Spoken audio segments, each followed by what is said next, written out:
Hey guys, Trisha Turner here. It is another episode of Walk Away Wealthy. And really, what we're doing now is doing a deep dive into the real estate market.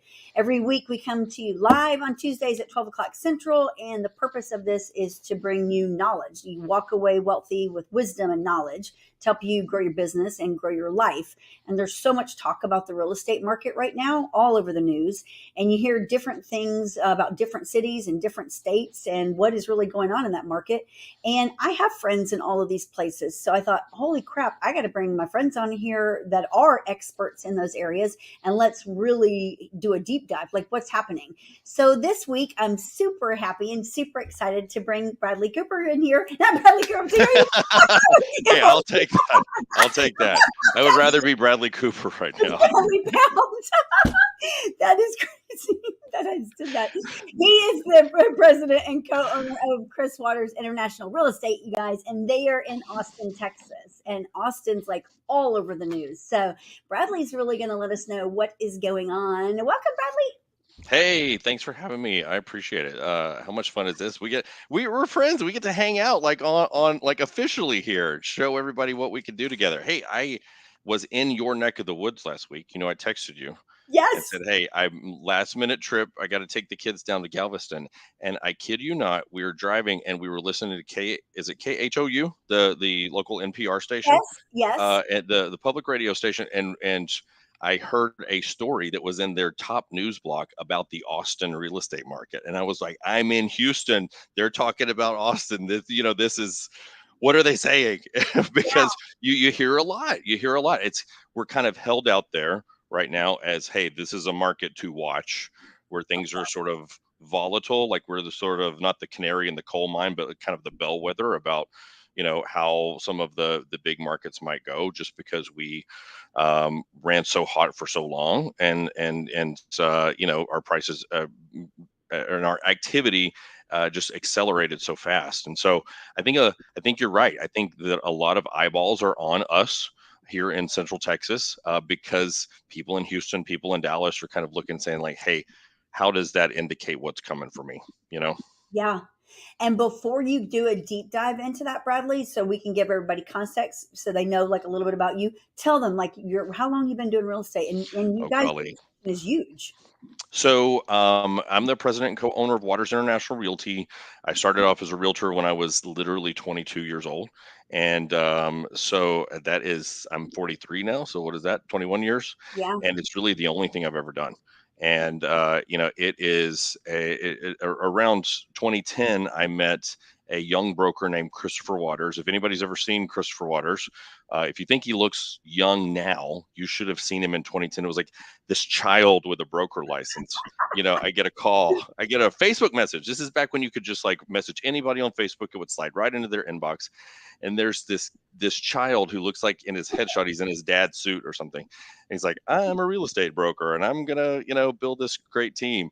And I met him in person, and I'm going to tell you, Chris, you know him. He's always been like he is today. I think he probably was like, do you remember that show? What was the show when we were young?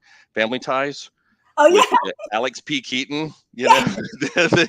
It's very that. If you're old enough to remember that, raise your hand. You know Yes. exactly what I'm talking about. He's just, very, very confident and very convicted is the word. And so I just knew that when he said he was going to build the dominant team in Austin and then, go across Texas and internationally and all that stuff, I just knew he was going to do it. And so I hitched my wagon to his star, and I've been his right hand ever since. And tell everybody how much you guys have scaled this company. Oh Lord.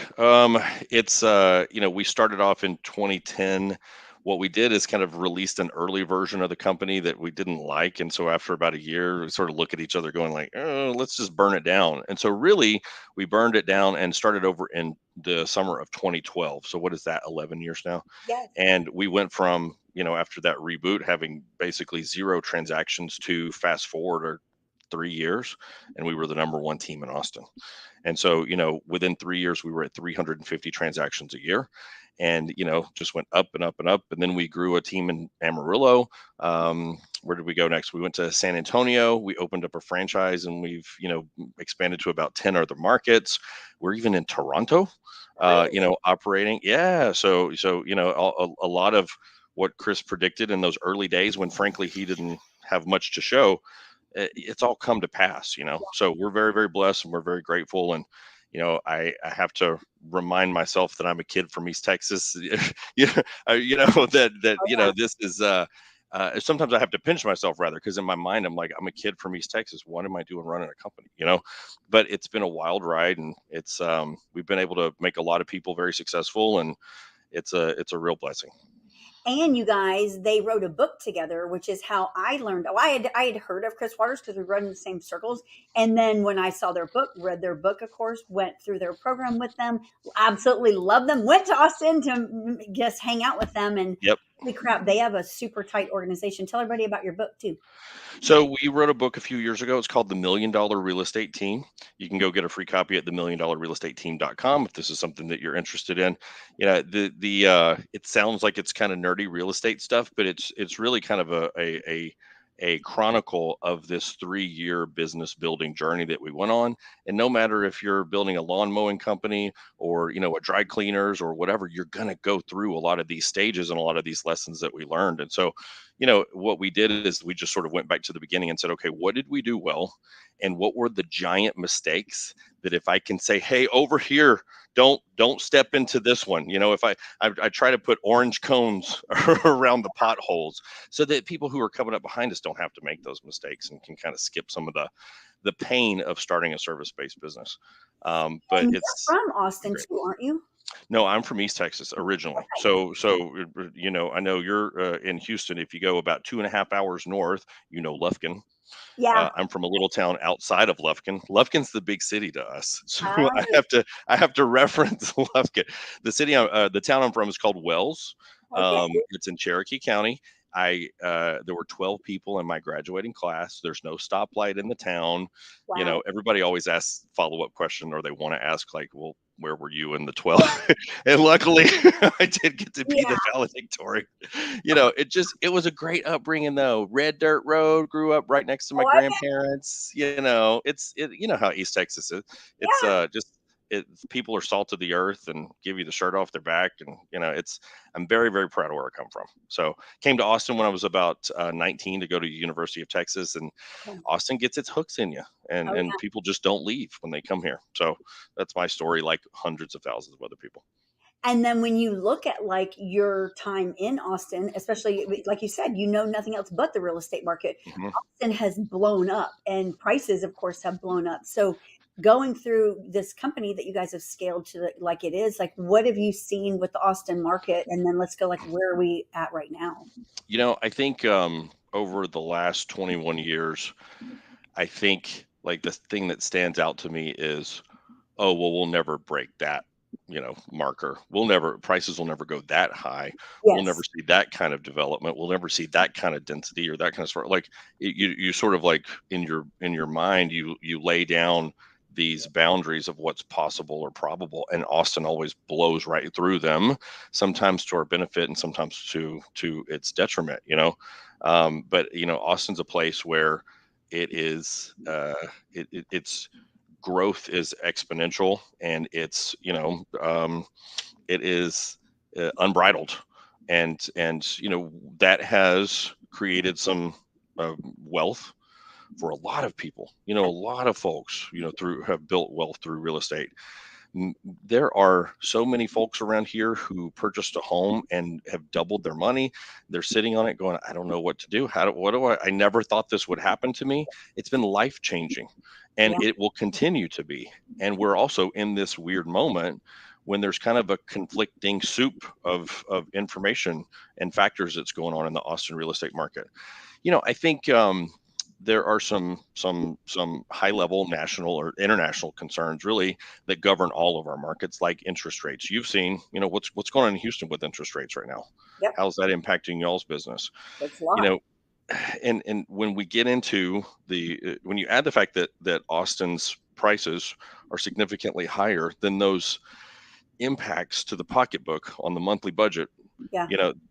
those become greater as we talk about going from a 5.25% interest rate to a 7% interest rate, et cetera. And so people here are super rate sensitive just because the prices are so much greater, and that creates a much bigger sting whenever there is a bump in rates.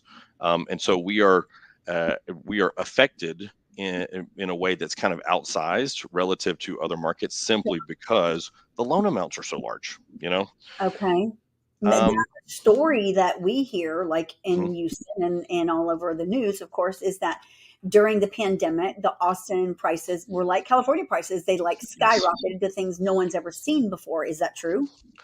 I mean, it was, going back to the whole thing that I said earlier, which is we sort of lay down these mental barriers about what's possible, and then we just like blow right through them. Yeah. That was a time in the 21 to 22, 2021, 2022, where literally realtors, we sat on the sidelines and with our jaws on the floor going, I cannot believe that this is happening right in front of us.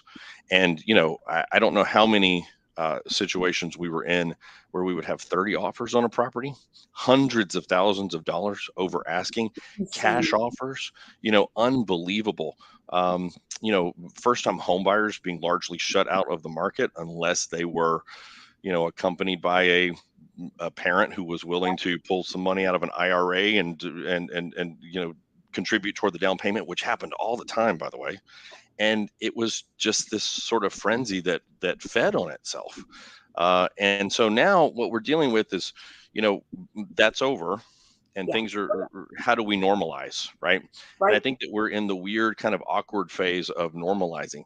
The market is still healthy, uh, but it's being held back right now because of the interest rates. Trisha, I'm terrified, to be honest, that rates would fall, that we would have some macroeconomic event and we'd be back to 5.25.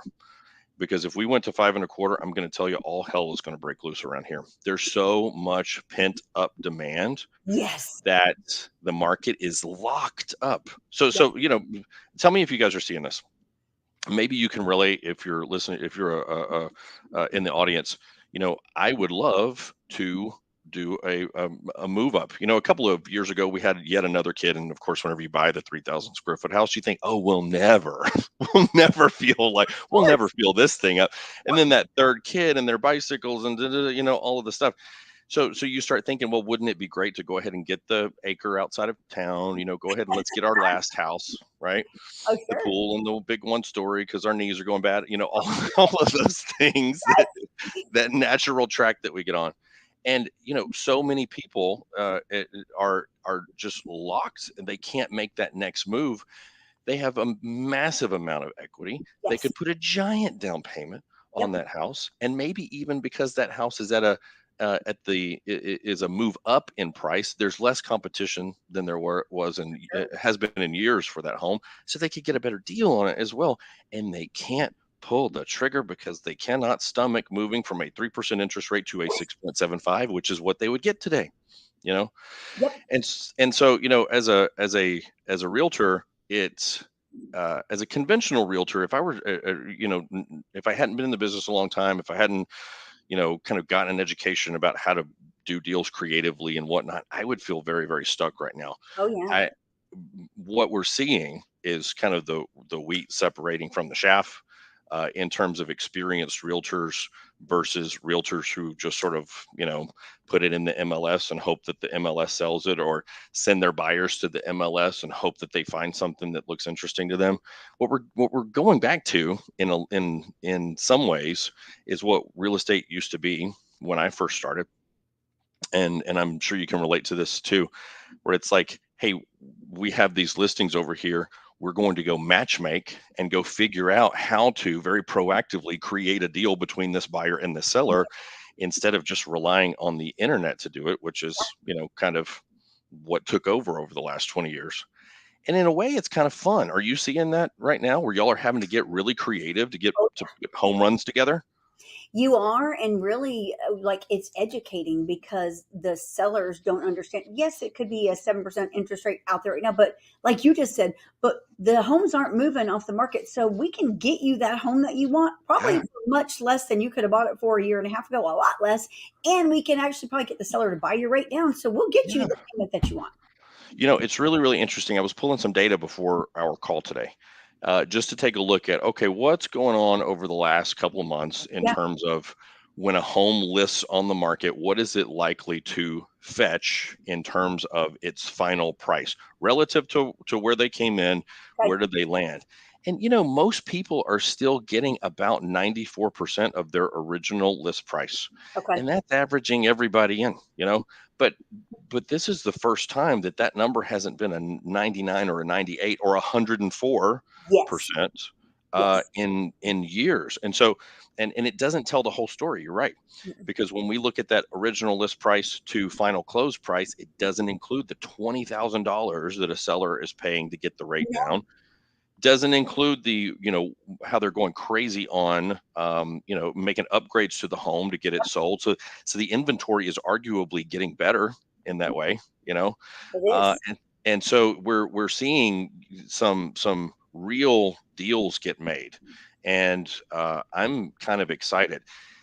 What is your how do you explain this to a buyer who is nervous about the market? Our challenge is it's such a mouthful to explain. Oh, Hey, yeah. let me walk you through why it's better actually to go and take advantage of all of those concessions and that lower price.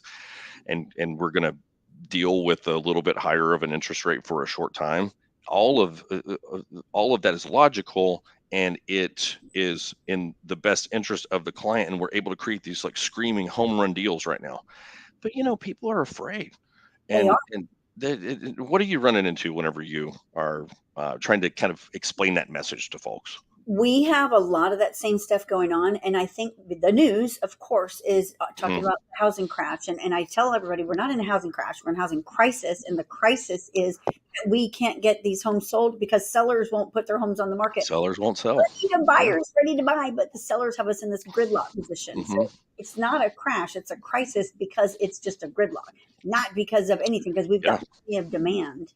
I think, though, Bradley, a lot of the misconception and a lot of the fears are this crash that everyone keeps talking about, like home values are coming crashing down.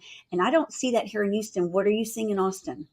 So, the statistics, you can sort of make them say whatever you want to, and because of where we are in the calendar year.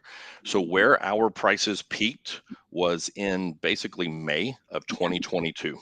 Oh, yeah. And as the market turns from May going into June, interest rates go up and immediately push the brakes on a lot of this stuff. Well, we as realtors and the market at large have digested that change over the last 12 months. But what happens, and this is what drives me a little bit crazy about reporters. By the way, I have a journalism degree, and so I love reporters. They're very busy people. They're underpaid, they're overworked, and also sometimes they are parachuted into these scenarios. They have to learn about residential real estate in the span of 2 hours and then turn toe to the Houston or Austin public and be the voice of like information Yeah. about this thing. It's impossible. It's a total setup to fail, right? Oh, So I have a lot of sympathy for them. With that said, it drives me nuts because the statistics that they will cite are very one note, very incomplete. So right now, if I wanted to take the June statistics, which are the latest like formal stats that we have produced since the month of June is now closed out, if I were to take June 2023 and compare that to June of 2022, it looks like a big dip in prices, which for our market is like 9%.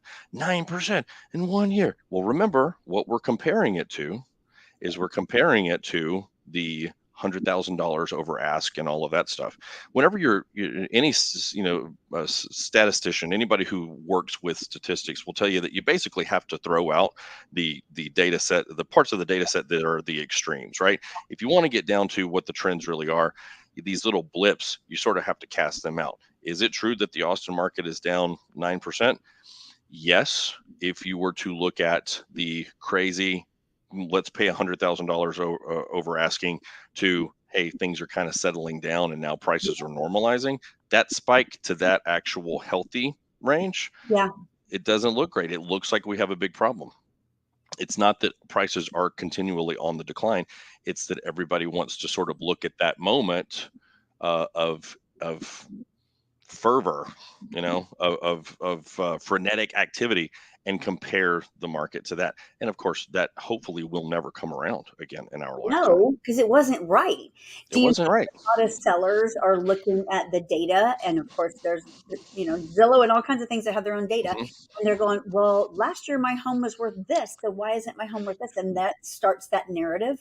I think now that we're 12, 13 months into the thing, you're starting to see that sellers, homeowners have kind of like settled into, hey, this is normal. This is what my home would have been worth in 2020 and 2021, and we're back there, and it's basically par. I'm literally exactly where I would be in 2020 or 2021. And I think most reasonable, sellers, most of us who are grounded in reality, right, are have already processed that change. We had a lot of folks for the first like 6 months after the shift who were really grieving Oh, the yeah. fact that they had missed out on this spike. Yep. Now, what they conveniently forget is that they were always going to buy something else. And if they had turned around and bought something during that spike, they would have been in a same or similar situation because Yes. they would have had to pay too much. So, I think it is largely psychological. It's largely emotional. But I think that most people, the big bell curve of folks like you and I in the middle who are rational, skeptical thinkers, and still have an optimistic bent, right? We've all digested the fact that, hey, we're back to where we should be, and Yes. and, and where we were. And like for us here in Houston, new construction like ramped up like crazy, of course, Mhm. during the pandemic because they were behind. And Right. so now they're overbuilding, of course, because there's not as much demand. Are you guys seeing that there? We're watching the builders. The builders have a lot on the line because the Yeah. builders have a lot of fixed costs when they go into a subdivision and go into a project. A lot of the money that they're playing with is not their money. And short-term financing rates that they have to pay for the loans to, for materials and labor and all that stuff have gone through the roof. And so you're actually seeing builders have their profit margins compressed Yep. because they have to get the things off the books. Yeah. And so there's an opportunity there. Yes. There are always winners and losers. If you bought in a new build community where there are still builders producing homes in that community, you're now competing with your builder. And guess what? The builder's probably going to win For sure. be- because they have more spread, they have more ability to, lower their price, more incentive to just get the thing off of their books, no matter what it costs. And so, there are some scenarios where you kind of have to look at this and go, all right, if you're one of the folks who kind of timed this in a way that wasn't ideal, are you actually in a bad situation, or is there a creative way to make a match? Can I use an example right now, Yeah. just to kind of demonstrate? Yes. So we have a team in San Antonio, super hot. North San Antonio area between San Antonio and Converse is just like, blown up, and builder couldn't get enough. The public couldn't get enough. All these houses were selling like crazy. And so we had a young woman who had purchased a home, not through us, through another company back in 2021, and she was a veteran. Well, veterans use a VA loan, which doesn't require a down payment. It also has a funding fee attached. And so when you purchase a home with zero down on a VA loan, you're going to come in with a few $1,000s worth of negative equity. You turn the key on the place and you owe more than what it's worth. Yeah. And it's part of the deal. Yeah. And so when this woman's situation changed, she now needs to unload the home, go back to home out of state. I think she got moved with the military. And her situation is that she can't sell it for what she needs to because the builder is next door and Oh, undercutting her situation. sure. So doesn't that look like a dire scenario? But let For me sure. tell you, if you're in a situation like that, and you're in Houston, you need to talk to Trisha because you're going to have some kind of an ace that you can play. I can almost guarantee it. Let me tell you what her ace is. She has a 2.75% interest rate, Oh, wow. and VA loans are assumable. Yeah. Assumable means that someone could come in, take over those payments she doesn't have a lot of, equity in the place, obviously. And so she doesn't need to get a lot of cash or anything like that. It's not like somebody would have to come in, assume the loan, give her 100 grand to sort of make Right. up the difference. They can put a very minor down payment down, assume the note at 2.75%, have a screaming low payment. And even though her home would sell for, let's say, $20,000 more than the one next door from the builder, they literally will have a payment that is hundreds of dollars less than whatever that person could, Yes. however low the builder could buy down the interest Oh, rate. yeah. It ain't going to be 2.75%, right? No. So that's the thing is you've got to look at your situation and have some professional eyes on the situation and go, well, there's your ace right there. Yeah. Let's pull the ace out of there and let's go, play that thing already. That was super awesome of her because you don't even hear those kind of interest rates. It's like, really? Holy crap. Right. And Yeah. a little known fact is that VA loans are assumable by non-veterans. So, this is the thing. If you're out there and you think that your situation, is somehow, beyond repair, or you timed this wrong or whatever, make sure you connect with Trisha if you're in the Houston area so that she can talk you through, like, here is the way that Yeah. you can play this and win. There's always a way. There's always a way. I want to ask you too about, because if you guys aren't paying attention to the news, you need to be. Airbnbs are all over the news, and again, Austin's thrown into the news about that. Give us some background on Airbnbs in Austin, and the rumor, of course, is that these investors that have acquired a bunch of them are going to unload them all because they can no longer rent them out as Airbnbs, and that's going to help the inventory problem. What's your thoughts? So there is an Airbnb revenue problem. And we're seeing that here, and we're seeing that kind of extend to some of the surrounding communities. Austin sits in the hill country, and Austin's affected by this, but also we've got some other towns like Fredericksburg, Yeah. who, there are streets that you can go down in downtown Fredericksburg that Monday through Friday, they're complete ghost town. Sure. Nobody lives on those streets. Yep. Literally no one lives there. It's only on the weekends when the, bridal shower party comes in, Yeah. or whatever.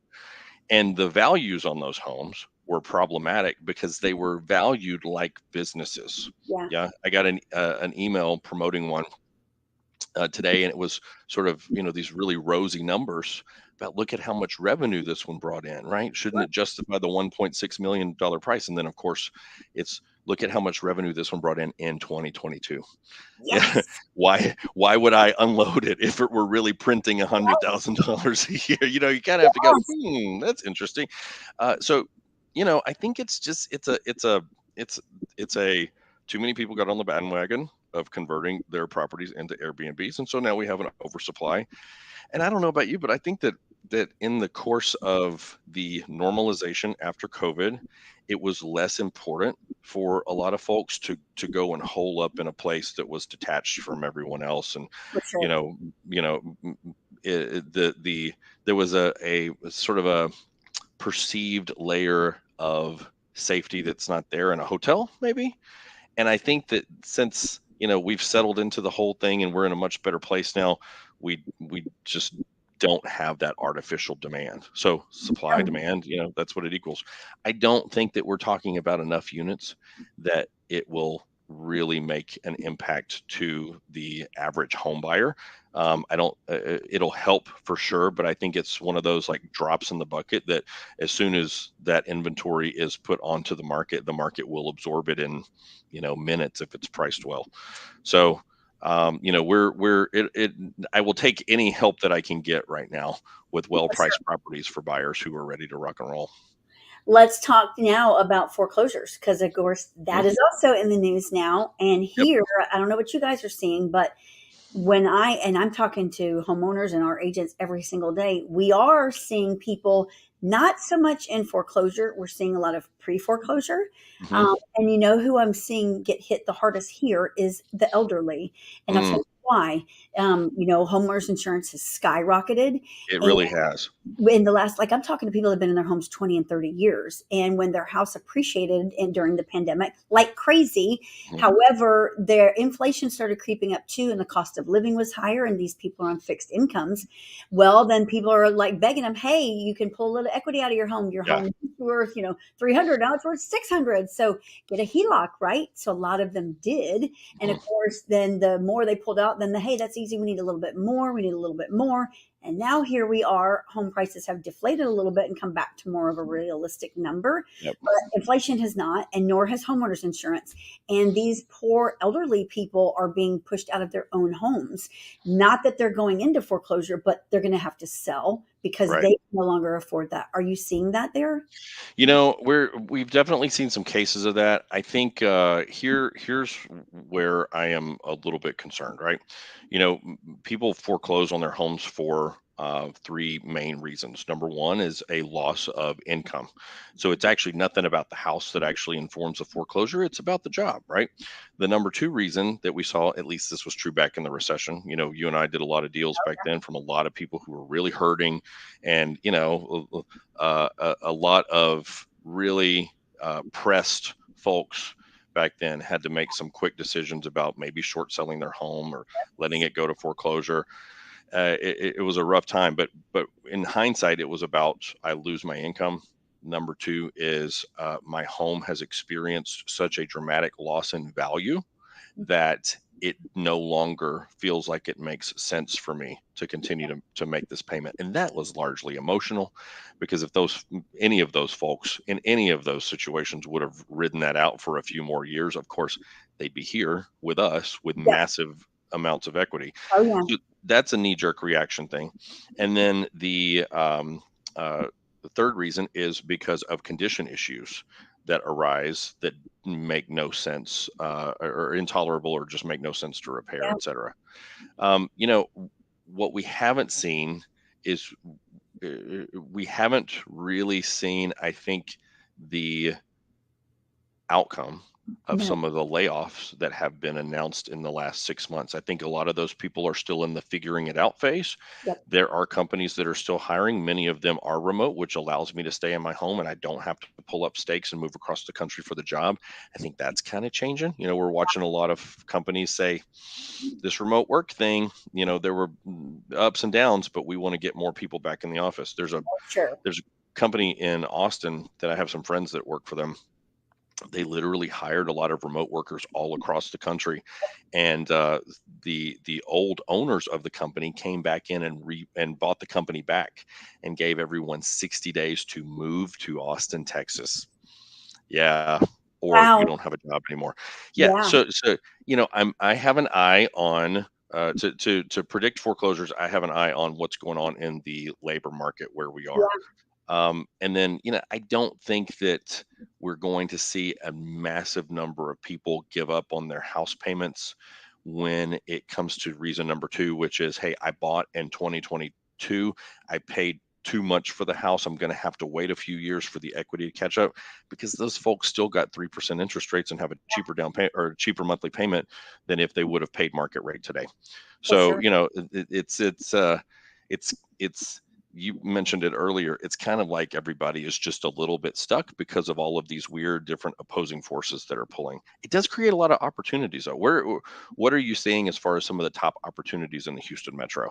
If Uh, if we're a buyer who's willing to sort of like, rise above what's in the news and go, okay, I'm going to reason through this and logically find my gem here, my way to turn this into a big positive and an opportunity for myself. Where are you pointing those folks?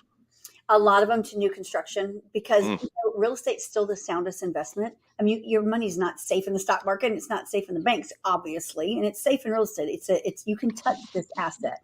And when I look at the market, because there's a couple of different ways it can go, and neither one of us know. We have our ideas. No one mhm, really knows because it changes every single day. I believe interest rates are coming back down, mhm. and I believe it's going to happen this year. And I believe when that happens, like you said, we've got buyers that are on the fence, and they're like, if that rate ever gets close to six or under, I'm Yeah. buying. I don't care what I Yep. buy. I'm gonna buy a piece of crap. I'm going to buy something that I can live in. And I think Finger on the trigger. yes, Finger on the trigger. Yeah. yes. But you've got these other economists that are like, oh no, you're going to see Mhm, interest rates going to the double digits and home prices are going to come soaring down. mhm. So you've got people on the fence like, well, who do I listen to and what do I Yeah. believe and what do I do? And a confused mind just says no. So you and I have to be the ones out there guiding them and directing them. Like, Mhm, here's the deal. We need homes on the market. That's what we need. We fuel the economy in real estate. So we need that. So we have about 60,000 people that are looking to buy homes right now, just in our database.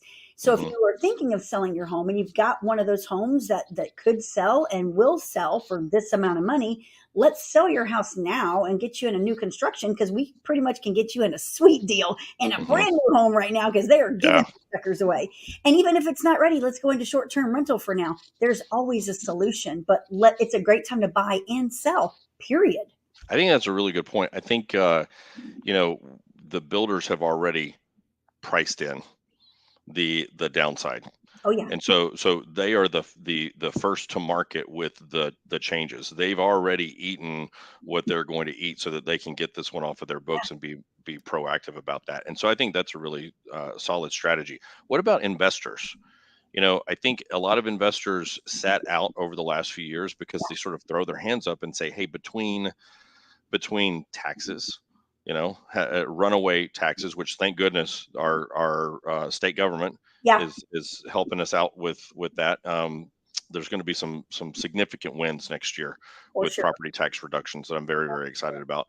But investors have largely sat on the sidelines when it comes to buy and hold in some of our hot Texas markets Yeah. because they can't cash flow. It just doesn't make any sense. I'm starting to get a lot more investors kind of coming out of the woodwork and saying, okay, let's cut some deals. What are you seeing out there? So it's interesting that you say that. So the investors, a lot more flippers. There are Mhm. definitely a lot more flippers if they can buy it right and sell it right. Because you have to look. Right. A lot of these flippers do hard money loans. Well, a rate on a hard money loan right now is about 13% Yeah. versus 8 or 10 that it was, 2 years ago. And then when you look at the buy and hold pattern, well, historically here in Houston, especially rents for the first time in the last 4 years are actually on a decline right now. hmm So it's like hmm very interesting if you're going to do a buy and hold. I hope you have cash. That's how you're definitely going to be able to capitalize because interest rates are higher. So, and your insurance rates are higher and your taxes Yeah. are higher right now. So it's like, where is your profit margin there? And people are really like, I don't know, but I just need to make something. Right. Right. Right. Yeah. It's and that's another one of those opposing forces. That there's been so much cash in the market that's been looking for a home over the last few years that that's not out of the equation right now. So, I think when I look to Austin, I see a lot of opportunity. I see for the first time people being able to buy a home in Central Austin. It's a fixer. Don't get me wrong. It is a fixer, but a home in Central Austin under the $500,000 price point. Wow. Okay. And it is. I'm starting to see more of those in better locations, and it's just becoming. It's coming back into the reach Okay. for more buyers who have been very sort of dejected over the last couple of years about like, hey, this home ownership thing is not for me. Yep. Once interest rates kind of line up, and the research shows us that people say that the magic number that makes them want to activate is at 5.5. I think it's probably going to be just a little bit lower for us just because of how high prices are here. But as soon as we see that rate, you're going to see smart people jump off of the fence at 6.25. Don't get me wrong, Yes. but the masses will really come off of the fence at 5.5, and the market will unlock. I'm hoping that it's gradual, so that we can give sellers enough time to get comfortable with the idea that yes, I can buy, and they'll come to the market in a way that's gradual. We would really ideally like to see that float down and let the Yeah. market kind of heal, and put buyers and sellers back together. If we had a massive drop in interest rates that wasn't also accompanied by some really negative macroeconomic event, right? Like if the stock market crashes, guess what? Like, we all go into our turtle shell and say, hey, I'm going to wait and see. I'm not going to make a move yet. But if we saw, wildly improved unemployment numbers, or wildly improved inflation numbers or something that drove us back down to 5.25 for a month, hold on to your hat. Yes. It's gonna be, honey, I'll be home in a month, like And it's crazy. it's gonna be wild. I'm really thinking, to your point, that we already saw them come down from the high of just over 7. We've seen that come down this week, or last week rather, and we have seen just a lot of the economists kind of turn their predictions to, hey, we're gonna float down. It's gonna be okay. So I eager think to so. see that happen. Here's what, in a normal market, like a seller's market is like less than 2 months of inventory on the market. Mhm. And we've been writing that for over 2 years now. We still have that number, but because their homes are not selling, or not here anyway, not like they were, it's really a buyer's market, though the numbers don't say so as far as months of inventory. Right. What are you seeing there? Same? Yeah, I mean, same. When I look at, again, you really have to look at each individual closed sale, and Yeah. sometimes what you have to do is call your friends who've sold over at the builder, because, by the way, guys, they're not going to put this information on the street, right? What the facts, builders are always willing to negotiate on everything but the sale price, right? That's the last breaking case of emergency sale price, or negotiating point. Yeah. Back in the recession, I do you remember signing non-disclosure agreements? Mhm. We used to have to sign NDAs Yeah. when we would help a buyer purchase a home Oh, yeah. at certain builders, because they got such a screaming deal that they never wanted anybody to know about it. And I'm having to kind of call around and say, like, hey, what did you actually get that for? What did they put on the table? And the numbers are super impressive. So when we look at, the data I pulled is that we were closing at roughly 94% of the original list price. And then whenever someone gets it priced right, by the way, what's interesting is that they usually get about 99% of that final list price. You know, and a lot of folks are afraid to do price reductions because they think, well, that's just going to invite someone to come in, tens and tens of thousands of dollars lower. But actually, the research does not show that. It basically, when you float down to the market price, you get the market price. Yeah. Imagine that.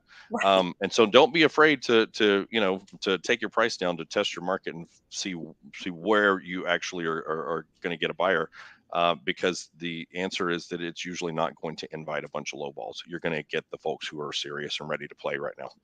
So it shows us that we have an opportunity to get a reduction on sale price, but it doesn't tell us all of those other goodies that we're getting that actually make the financial picture so much better. So really, really interesting what's going on. Definitely, if you're in Houston, they just need to come to your office, right? And here's the way to do this: is paper and a Yeah. conference table. Literally, lay it all out there and go, okay, what happened over here? What happened over here? What closed last week? How are the new pendings doing? Who we did an exercise last week. We had some buyers who need to do seller financing. Very, very interesting, guys. If you can't sell your home for what you need to sell it for, if you're not pressed to turn around and buy something else, then you may consider doing seller financing or a wrap mortgage, even, Yep. which are words. When's the last time you said wrap mortgage? Years. Probably 15 years, right? Literally almost 15 years. And tell them what a wrap mortgage is, so everybody will know. I think you're going to need to explain that one best because it's been so long I'm a since nerd I about was. this stuff. Okay, fine. So basically, imagine this: most of us have mortgages on our homes, right? We still owe the bank. Yeah, that's how we buy homes in America. Well, there's an assumption that you can't sell your property while it still has that mortgage on there.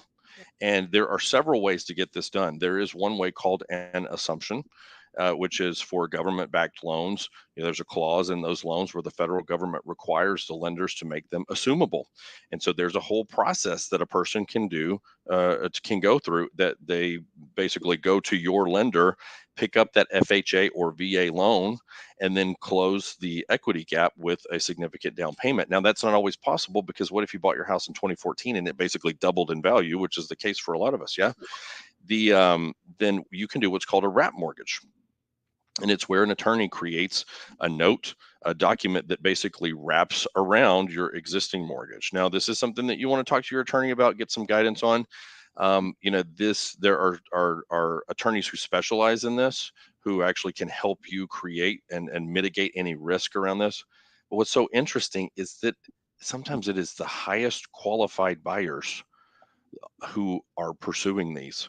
So imagine this, buyer comes in, they own their own business, they are self-employed, might make $200,000 a year, Yep. can buy anything that they want to, basically, very little debt, but they have some kind of a situation where they have signed off on some business loan that's being paid regularly and all of that, but it's affecting their individual Yeah. ability to qualify for a loan. Maybe they wrote off a little bit too much on their taxes because business owners are wont to do that, right? Yeah. And now they can't qualify for a conventional loan. Or maybe they have recently gone to being self-employed as a contractor, coming from a background where they were employed. They can make twice as much money as they were making as a W-2, and no bank will give them the financing. It's the wildest thing. So they come to you and they say, "Hey, listen, Mr. Seller, you have a $400,000 house. I've got $100,000 cash. Can I basically, make payments on the property, and then you pay the bank for the next couple of years, and then when I can qualify for the loan, I'll just refinance out of it." And you can even let them do it early if you want to. The numbers on this for sellers are often staggeringly good, and the buyers are often incredibly, exceptionally well qualified, better qualified than a first time home buyer, with a W-2 job making $50,000 a year and a 640 credit score. They just are. And so these creative things that sort of have a little bit of hair on them, like, oh, I don't know about that seller financing, because we have a predisposition to think that that is, a certain type of buyer who wasn't able to qualify because they don't, have good credit worthiness or whatnot. A lot of that is just not true, and we need to take a second look at it. I love that you did that, and people can think, because in this day and age, we have to get creative because we don't know how long this is going to last. Yeah, we don't. And think we when you sit down with your clients, I know that you do the thing that I do, which is, okay, let's talk through your situation and let's figure out what are the tools that you have in your tool belt right now, because I can promise you that it's more than what you realize. And so It is. how do we package that together to make a really appealing case for, hey, Mr. Buyer, pick us, you know, versus Yes. the other folks, even if our home's a little bit more expensive. Yeah, but it's a better option. It's a better Better deal. solution. It is a solution. There's always a There's solution. there's 100% always a solution. And I would just encourage you guys, if you're in the Houston area, you've got to call Trisha, to find what is plan A, plan B, plan C, because this is not something that you want to go and try to Google and figure out on your own. I've been in it 21 years, I'm right with since I think I had braces. I think I had braces. I did. I've had Okay. I had braces when I was the Bush administration, like that's how I don't know anything else. This is the kind of thing that we like stay up late, nerding out about. And so we're able to uncover those little opportunities and rocks. And so I love talking this stuff with you. It's so I much fun. It is. So before we close out, though, I need you to if someone's paying attention, of course, because there's so much talk about the Austin market. What Yeah. are your final thoughts? Like if someone's like, yeah, I just don't know, Bradley, if I should buy right now. I think the numbers are coming down in the fall and the winter. Mhm. What would your best advice be to buyers and sellers I right now? think the best advice is, let's sit down and look at your individual situation, because, to read the newspaper or listen to the nightly news and have that reporter who just learned about real estate this morning cast a vision for what your financial future is going to look like, that you deserve better than that. Yeah. And your situation is unique. Like I said, you have more tools in your tool belt than you realize. If you're in Austin, feel free to give us a call. Here's my personal cell phone number, Trisha. 512-736-3353. If you honestly, if you guys have questions, we can sit down with your situation. And, I'm the type of person that if this is not the best thing for you, then I'm going to throw myself in front of the bus and go, hey, you can't take this deal. You need to wait. We need to wait 6 months. And here's why. Yeah. Let's time it like this. I was working with I don't get to work directly with clients a whole lot anymore, but I had one of my agents that I was helping, and we were sitting down with his client because they had some kind of the same situation. We're going over the mortgage, the amortization table, and when this comes due, and when that's going to be, adjusted, when the tax bill is coming in, all of those little Yeah. things that have the new insurance, like you said, insurance is Oh basically yeah, twice what it costs. It's that's the headline that nobody's talking about, by the way. I That's know, the headline nobody's talking about, I and the know. problem that we have a solution to. But I was sitting with the agent and their client, and I said, it's kind of like, just I was at Galveston earlier this week, and I was teaching my kids to like time their bodies jumping into the wave, and I thought, this is the real estate market. You can't jump into it too early, or you're going to come down and it's going to hit you in the face. Oh yeah, You have to jump into it at exactly right time, and at exactly the right time. And my advice would be, you have to meet with somebody who's been doing this for 20 years yes. and learn how to time your wave.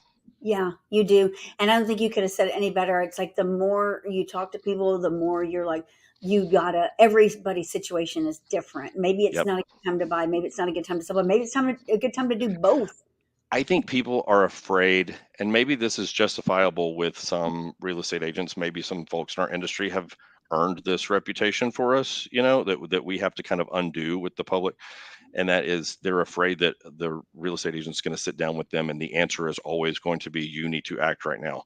And maybe that's true for you. Maybe there's an opportunity right now that's opened up that's Yeah, perfect, and maybe we need to time that in a way that's a little bit different, yeah. and get a couple of ducks in a row first. But I that's love why they meet with a professional. You guys, if y'all haven't learned enough about the Austin market and you want to learn more, because you should, especially if you're thinking about buying or selling in Austin, you definitely have to reach out to Bradley, because they run a super amazing operation there. I've been there. They know what they're doing clearly, because they scaled this thing like crazy. They actually teach team leaders how to grow a successful team and scale it. And they've been doing it for years. And you should buy their book as well, because you'll learn a crap ton. Awesome. One I more love time that. about your book. One more, give them the title of your book one more time. So it's called the $1 Million Real Estate Team. We actually have a website online where we'll send the book out for free. Just pay for shipping and handling. I've had a few friends that are not realtors. I made them read it. So it has my name on it. I Yes. finally wrote the book, and they begrudgingly read it, and they said, okay, so some of the stuff in the middle where you get really nerdy about what buttons to push, that's one thing, but the vision that we cast in the beginning, and those early days about like how to start a business in those early days, and how to keep the financials good and not get into debt and all that stuff. Like, actually, this is really good stuff, no matter what kind of business you're going to start. So we're Yeah. really, really proud of it, and I'm eager to hear what your audience thinks about it. I am too. So tell them the website one more time. It's the $1 Million Real Estate Team.com. And you can go there, and we'll ship you the book for free. Just pay for shipping. Love it. Thank you so much for being here with me today. I love spending time with you. I miss you because I haven't seen you. I know. But as soon as I I was like, we I'm get to doing talk on the we get to talk on the phone, you guys, because I'm awesome. always like, hey, I have a friend that's going to Houston, and I don't send my referrals to anybody but Trisha. So we talk all the time. Yes. But yeah, we never get to just like hang out. So this has been great. Thank you so much. This has been awesome. So you guys, and remember, more info about the market. Make sure you stay tuned to this every Tuesday, 12 o'clock Central, bringing you a different city every week. And reach out if you have questions. He's got the Austin market down. We got the Houston market down. We're here to help you guys. Y'all have an All awesome right. day. Y'all too. See you later.